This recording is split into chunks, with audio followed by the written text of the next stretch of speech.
ইকবাল হাসান মাহমুদ টুকু একটা নাস্তিক এবং ইসলাম বিদ্বেষী, আপাত মস্তক ইসলাম বিদ্বেষী। জানে ওনারে খাম্বা বলে ডাকে, ওনার কারণে না, এই যে এইটুকুর কারণে ওনারা যে খাম্বা বলে ডাকা হয় এইটুকুর কারণ এই জায়গাটায় এর আগে উনি মন্ত্রী ছিলেন। আপনি যদি বলেন উনি জামাত ইসলামী বিদ্বেষী, সরমনায় পীরের বিদ্বেষী, না, উনি ইসলাম বিদ্বেষী। ওনার বক্তব্য কালকে দেখেছি, এই দেশে ধর্ম প্রতিষ্ঠা করার জন্য নাকি মুক্তিযুদ্ধ হয়নি। মুক্তিযুদ্ধ হয়েছে কেন আপনি বলেন তো? মুক্তিযোদ্ধা তো এখনো বেঁচে আছে, আপনি তাদেরকে জিজ্ঞাসা করেন তারা ইসলাম বিদ্বেষী কিনা, তারা ধর্ম বিদ্বেষী কিনা।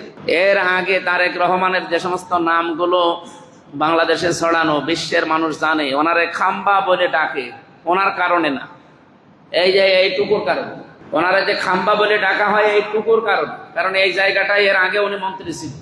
উনি এই সমস্ত জায়গাগুলোতে দায়িত্ব পেলে কি হাহাকার লাগে। আপনি এখন এই যে মজমপুরে তেল পাম্পে যান,